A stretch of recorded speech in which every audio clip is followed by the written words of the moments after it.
Salut Patrice, j'ai feuilleté rapidement, il était question de foot et d'argent comme d'habitude. Oui. Et qui dit argent dit budget. Ben oui. Et oui, ce qui passionne les journaux ce matin, c'est le plus austère des sujets, le budget, pensez donc. Des chiffres à gogo, des milliards avec lesquels on jongle, et où pour y comprendre quelque chose, il faut certes s'y connaître en chiffres, mais aussi en lettres. Vous allez voir, c'est parfois subtil. Dans l'opinion, par exemple, Rémi Godot nous explique que l'on maquille en baisse de dépenses le ralentissement de leur hausse. Subtil. Et qu'en conséquence, eh bien, on organise le flou pour dissimuler le loup. Ouais, Alors, quand je vous dis que le budget, c'est de la littérature, des rimes... Finalement, il n'y a pas que des chiffres. Alors, pas content non plus, l'humanité. Paul Masson, il parle de redistribution à l'envers, d'un paquet d'injustices où les possédants sont à la fête. En revanche, le Figaro est en pâmoison. Enfin, un budget qui repose sur des prévisions crédibles et ne semble pas dénaturé par de grossières acrobaties financières, écrit Gaëtan de Capelle, qui estime que le gouvernement a vraiment l'intention de baisser les impôts et, dans une moindre mesure, la dépense publique.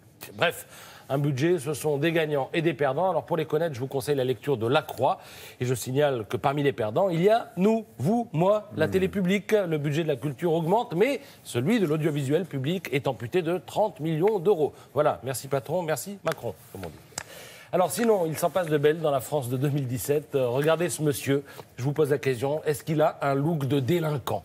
Alors je sais bien que l'habit ne fait pas le moine, que le délit de bonne gueule est tout aussi détestable que le délit de sale gueule, mais je pose quand même la question, est-ce qu'il ressemble à un délinquant ? Bon, la réponse est non, et ça tombe bien, parce que ça n'en est pas un. Laurent Néré est chercheur, professeur de droit privé à la fac. C'est même un expert reconnu en environnement. Et figurez-vous qu'il est poursuivi en justice par le groupe Chimirec. Il a fait une bêtise ? Non. Une nation dont le groupe Chimirec ne veut pas qu'on l'évoque.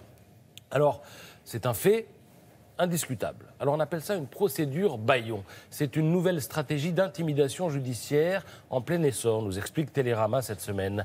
Une stratégie que les anglo-saxons connaissent déjà sous l'acronyme SLAP, qui renvoie au BAF, vous savez, en anglais. Oui. Alors le but de la manœuvre, c'est d'épuiser en temps et en argent les ONG, les lanceurs d'alerte, les journalistes, les citoyens, les chercheurs, en les impliquant dans des poursuites onéreuses, parce qu'au pénal, les frais de justice sont à la charge de celui qui se défend. Dès lors, l'inégalité des armes est flagrante. Pour les entreprises, qu'elles gagnent ou qu'elles perdent, eh bien, c'est une miette de pain, mais pour un individu seul, c'est pas pareil. Alors évidemment, tout ça peut arriver à n'importe qui et les procès en sorcellerie s'articulent autour de sommes colossales. C'est ainsi qu'un géant canadien de l'exploitation forestière réclame en ce moment 200 millions d'euros à Greenpeace. 200 millions. Pourquoi pas 120 ou 50 ou 492 ? Non. Télérama donne d'ailleurs d'autres exemples. Alors quant à un autre chercheur, pour revenir à lui, eh bien, il a été relaxé. Le groupe Chimirec a même été condamné à verser 20 000 euros pour procédure abusive. Je précise qu'il a fait appel. Cette somme ne rembourse pas les frais de justice et ne risque pas de décourager le groupe de récidiver, parce que 20 000 euros pour Chimirec, c'est des cacahuètes.